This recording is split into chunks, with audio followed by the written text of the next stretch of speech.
Hello, my friend. Welcome back to the homestead. Today we are cooking up some food to feed the family. I'm going to share how I cook 3 meals from scratch each day, keeping it all whole food ingredients and super nutritious.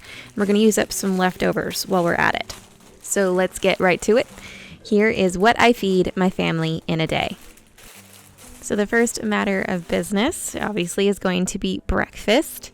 And we're going to make some quiche. Quiche is a favorite of mine. It's a staple here. It's such a great way to use up some veggie scraps. Just, the leftovers you've got in the fridge, you can make a variety of different flavored quiches. So today I had some spinach in the fridge. I'm also going to chop up some mushrooms. I have some garden peppers in the freezer, and we're going to shred up some cheese as well.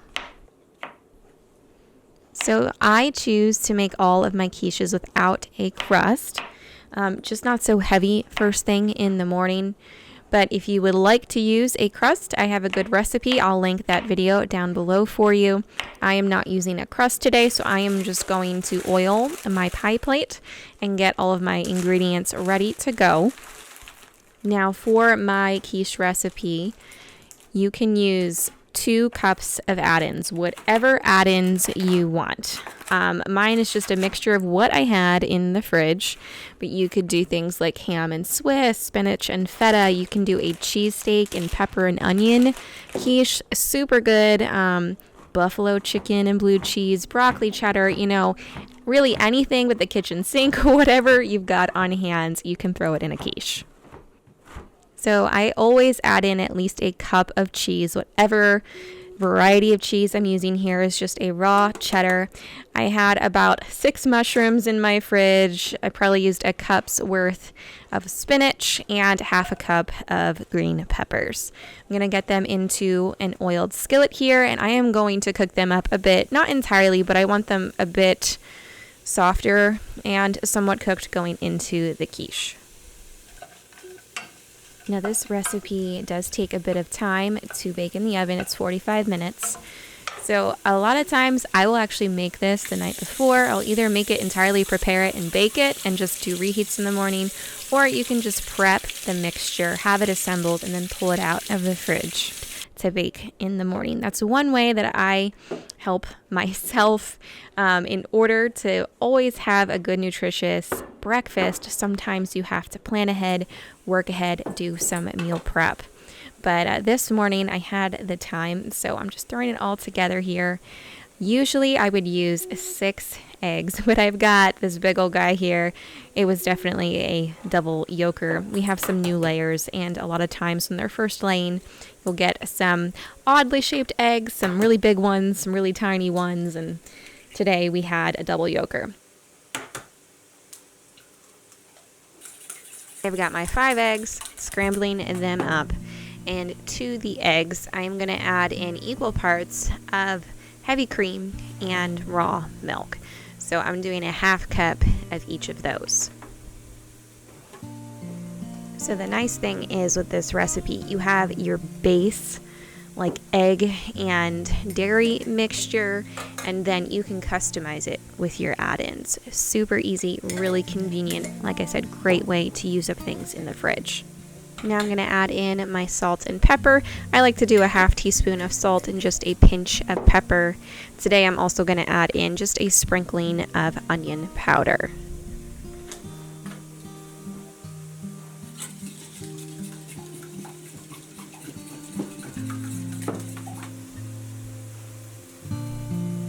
To that mixture, we will add in our shredded cheese, a cup's worth.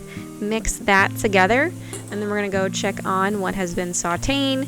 I added in the mushrooms and the peppers first. They would take longer than the spinach. I'm going to throw the spinach in for about 30 seconds or so, just until it wilts a bit.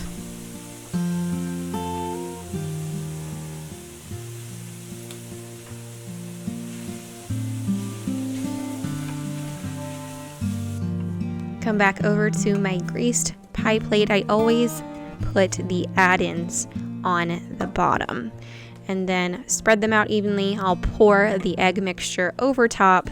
Sometimes you have to even it out a little bit. things get shushed around. And then this will go into a 350-degree oven for about 40 to 50 minutes. Just depends on what the ingredients are, how much moisture content is in them. If you can stick a knife in there and like it pulls out somewhat clean and it's for the most part set, you're good to go.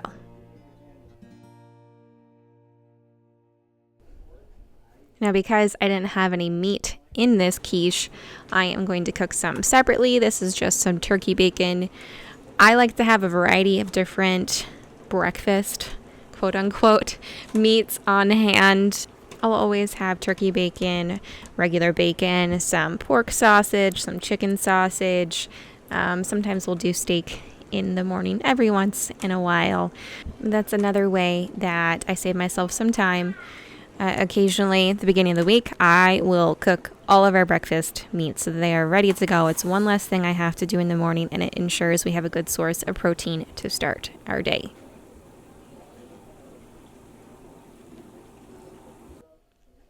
So here's the quiche, all done, nice and golden brown, looking yummy. I like to serve up the quiche and the turkey bacon with whatever fruit I have on hand.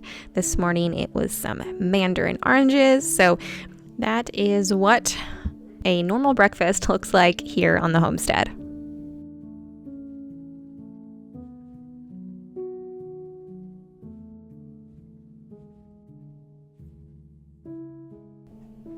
Now we're going to think about dinner.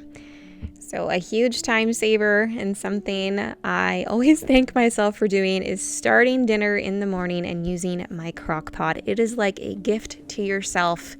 Come late afternoon and you're like, oh, what do I want to make for dinner? And then you realize, oh, I already figured it out, and it is just the most wonderful thing ever. Now, when I worked outside of the home, I did not love leaving my crock pot on. But nowadays, you've got the Instant Pot. Things can happen pretty quick in there. So that's an option for anybody who does not want to leave a crock pot on at home all day long. I am here at home, so I do take advantage of using it. Today, we're going to do a French onion type of beef. I don't know. It's just a thing that I threw together, and it's really yummy. So I am chopping up 3 of my shallots here. You can use any type of onions. I went a little light because we are not huge onion people. Don't hate me. But you could use probably as many as like 2 cups worth of onions. I'm going to make a sauce here. I am using a 1.5 cups of beef broth, a tablespoon of balsamic vinegar, a tablespoon of coconut aminos. You could also use a soy sauce, 2 tablespoons of Worcestershire sauce. I also had some white wine sitting in the fridge. I would have preferred to use a red wine, but I did not have that. So I just tossed in what I had. It was probably about a 1/4 cup. Also put in about a teaspoon's worth of dried rosemary and 2 cloves worth of minced garlic. So here I have a bottom round roast. You could use like a chuck roast. And I am going to sprinkle that pretty heavily with some salt and pepper. Now you could sear this if you wanted to lock in some of that flavor and juices. I did not. I was feeling lazy. It'll still turn out really good, so that's totally up to you. This is about a 3-pound roast. I put half of my shallots on the bottom there, topped it with the roast, some more onions, my sauce mixture, a couple more onions that I found laying on the counter, and then I'm going to pop the lid on here, and I'm going to let this go on low for 7 hours. You could also put it on high for about 4 hours, but I recommend doing the low setting if you can. I think it comes out so much more tender.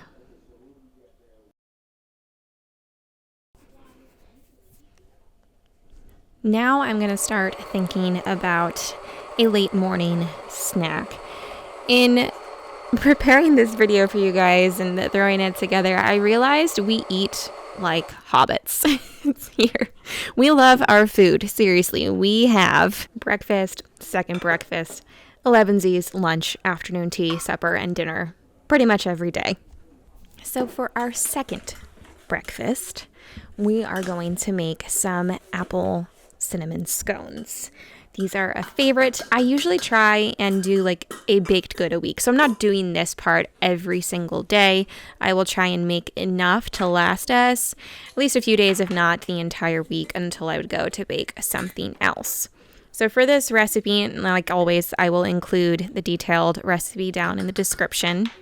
I used 1 cup of home milled kamut flour and 1 cup organic all-purpose. So you need 2 cups total, whatever flour you want, a tablespoon of baking powder, a teaspoon of cinnamon, pinch of nutmeg, and then I threw in probably like a half teaspoon's worth of salt, and I grated right out of the fridge a half stick of butter.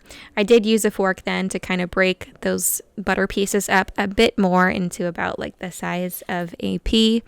And then I used a half cup of buttermilk. Now, I didn't actually have buttermilk, so I just kind of soured milk. I took some of our raw milk, threw in some lemon juice, allowed it to curdle, took about, 2 or 3 minutes, and then I added that in. That works just fine too if you're in a pinch. Add in 1 egg, and I did a teaspoon of vanilla. Now I'm using coconut sugar here. You could just use cane sugar, whatever you have on hand. A half a cup, and then we're going to mix all of that together. I'm going to prep an apple. I'm going to peel it and dice it small.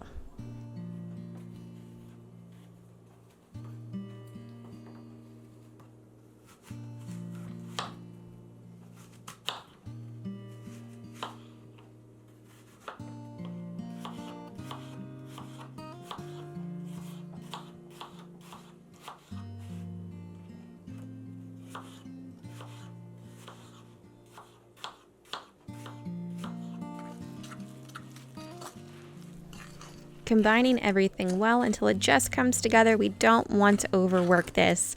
I did find this dough to be pretty sticky. I added a little bit more flour, and perhaps that's just a learning curve using some of the home milled, because I typically don't have this issue if I'm using all like store-bought flour. So if any of you home milled flour experts out there have some advice for me, I do know that I need to let the fresh milled grains sit and soak up the moisture a bit, which I did for about 15 minutes, but I still found it to be pretty sticky. So I'm not sure if I need to adjust the ratio of flour to liquids. If any of you have some insight for me, go ahead and drop it down in the comments. I always appreciate that so much, but I did get it to work out here. I just had to add a little bit more flour to make it workable. I flattened it out into a disc about 10 inches in diameter and then sliced it into 8 pie pieces. These go onto a parchment-lined cookie tray, and I was feeling a little lazy. Again, rather than putting some cream in a bowl and using a brush to apply it, I just drizzled it on there, used my finger to spread it around, and we're good. So these went into a 400-degree oven for about 20 to 25 minutes. And when they come on out, we're going to make some icing for them.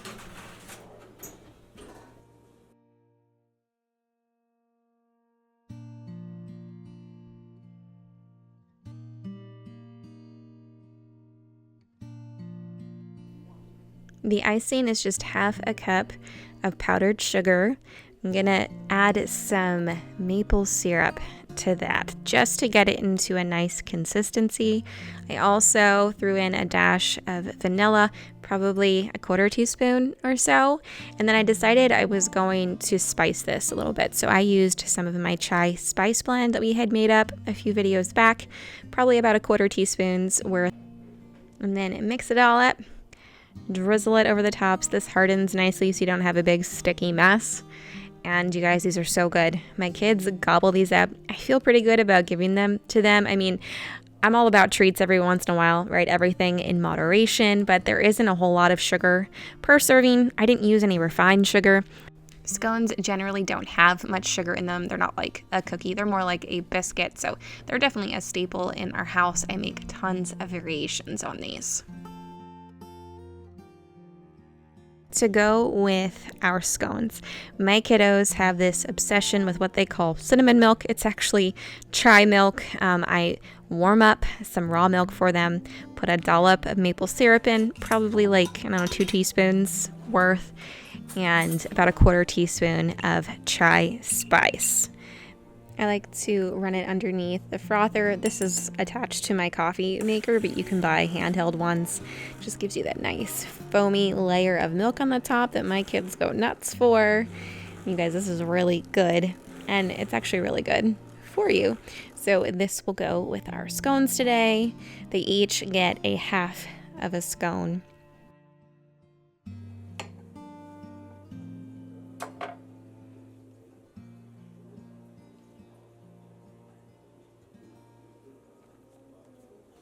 You want your cinnamon milk?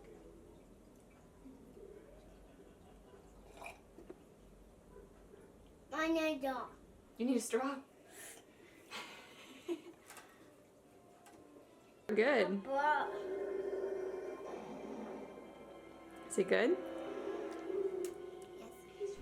Kiddos are watching some Superbook this morning, and Mama's gonna make herself some tea as well. So I'm gonna have basically what they had, but I'm gonna add an extra step and do a bag of tea.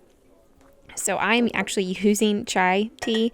However, I always find that like the ones you can buy in the store, the chai tea baggies, they're just not very chai-like. So I am dressing it up. I have a box of them, so I want to use them. I am just brewing some of that. I only did about 6 ounces of water because I'm going to add in some milk here, probably a 1/4 cup's worth. I mean, you can do it to your liking. This is just how I like it. And then about a tablespoon's worth of maple syrup and about a 1/4 teaspoon of that chai spice. So pretty much just like the kids, just with that extra step of the chai tea. Use the frother again, got it nice and foamy, and this is such a lovely warm drink to have in the morning.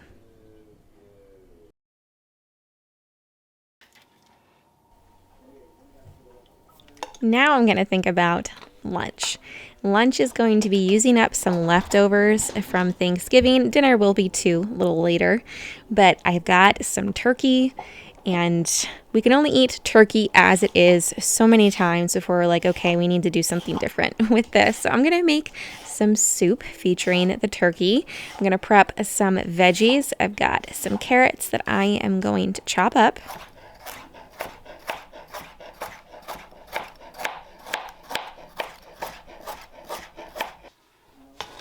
I'm going to get them into my Dutch oven. It's got some olive oil in there. We're going to get those cooking. I'm going to dice up some potatoes, leaving the skin on for all the extra nutrients. And we're going to add those in with the carrots as well. Those 2 things will cook up a bit longer than everything else.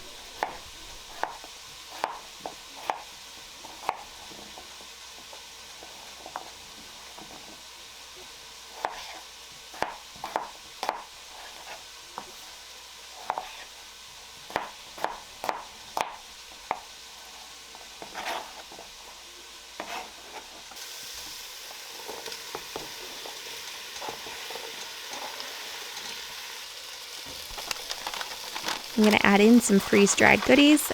I have some celery and some leeks that were actually from last year's garden. Trying to work through some of those things before we start dipping into this year's.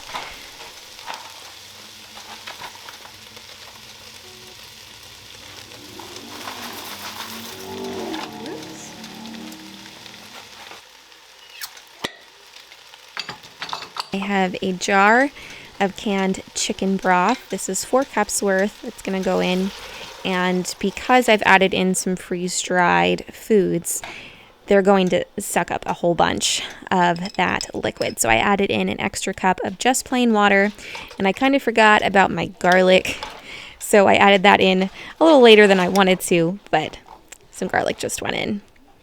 We're going to allow all of that to come to a boil. We want everything to soften up and become fork tender. So while we wait, we're going to shred up some cheese. I've got some Parmesan and some raw white cheddar here. It's going to make this soup super creamy and yummy. So now that we've achieved a boil, I'm going to add in a cup of pasta. You can use whatever pasta you want. You could also use rice if you want. The lid goes back on.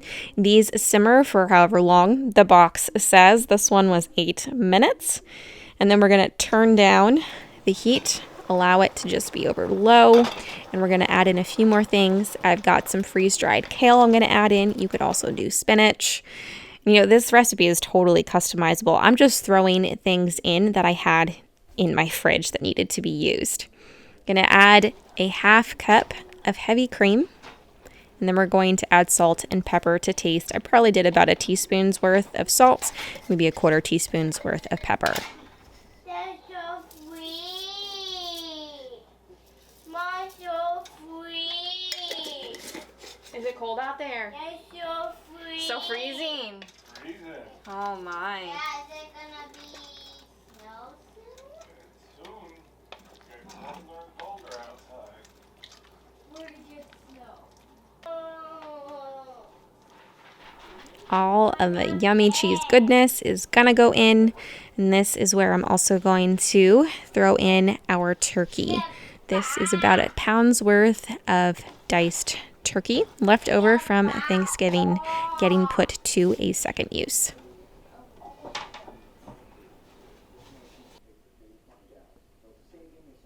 So this will be our lunch. I'll let this simmer for a little while, allow all of the flavors to mingle, serve it with some homemade bread or some leftover rolls from Thanksgiving. But this for sure made some bellies very happy.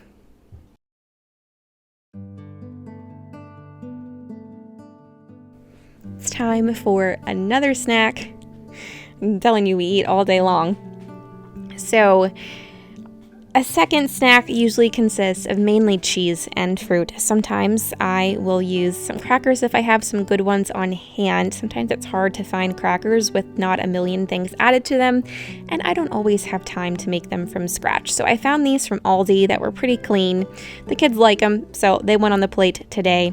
I have one of the mini Baby Bell cheeses, and we have some freeze-dried strawberries. But this is just, you know, an endless variation of cheese and fruit. Maybe some crackers. Sometimes I can find cleaner pretzels. Really a simple, you know, early afternoon snack. Another daily occurrence here is chocolate milk. My kids are obsessed with it, so I make my own version of chocolate syrup. 2 ingredients, just some organic cacao powder and some maple syrup. Just enough maple syrup to kind of make a paste out of the 2 ingredients there.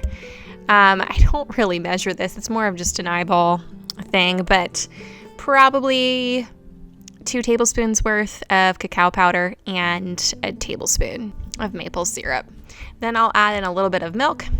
If you add in too much at once, you just get clumpy bits all throughout it. So I like to mix that thoroughly, and then I'll add in some more milk to the top.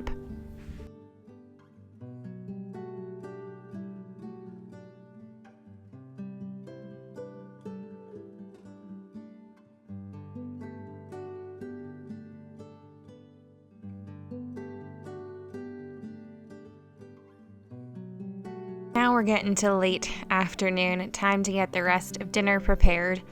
I am going to make a side for the pot roast of some carrot fries. This is one of our favorite ways to eat carrots.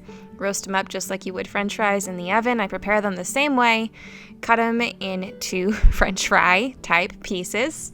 I drizzle them with olive oil, a good helping, some paprika, some salt, and some pepper. Get them coated up really well.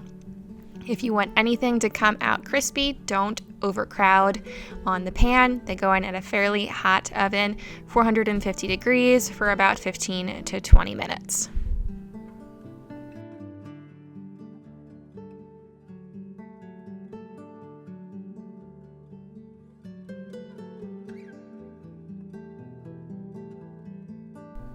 Our pot roast is all done.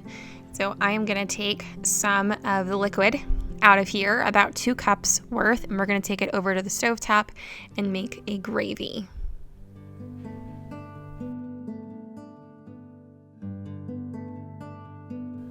If you've never made a gravy before, you just take a little bit of the liquid out, combine it with either some flour or some cornstarch. For every 1 cup of liquid, I use 1 tablespoon of either cornstarch or flour. Make that into a bit of a slurry and then add it into the rest of the simmering broth. Add it in slowly while stirring and you'll have a beautiful gravy. We're gonna shred up our pot roast. I like to do this and then allow it to soak in all of those juices before serving. Our carrot fries are all finished, so there's one last step. I am going to toast up some baguette that I had in the freezer. I have some slices of, it's a mix of cheddar and Gruyere that I got from Aldi. I'm just gonna stick this under the broiler for a little bit. I also have some leftover mashed potatoes from Thanksgiving, so I don't have to make those tonight, so win there. These I'm doing separate tonight, but other times I will make this dinner in a Dutch oven, so then you can, once the pot roast is finished, slice up the baguette, put the Gruyere cheese on top, and put the whole thing in underneath the broiler. It's awesome that way too. I just chose to go the slow cooker route today. So here are my leftover mashed potatoes. Gonna get everything all plated up. Mashed potatoes, carrots, our pot roast, and the gravy. And then on the side, I'll have some of the baguette with the Gruyere cheese.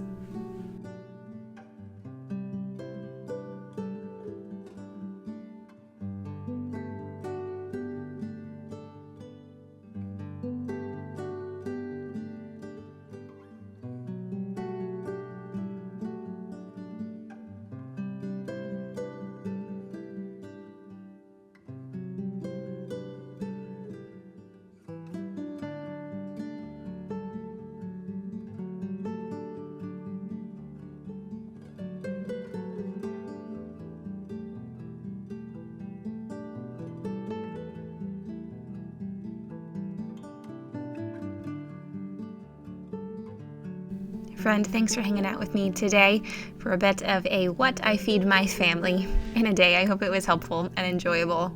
I'm going to get to work cleaning up this kitchen because a dirty kitchen is not so fun to work in. I like to put my kitchen to bed each night so that I have a clean slate to work with the following day. It makes everything so much more enjoyable and easier on myself. Any questions, go ahead and ask them down below in the comments. And let me know if this was helpful. I'd appreciate the feedback if you want to see more of this. Blessings on your day, friend. Until next time, take care.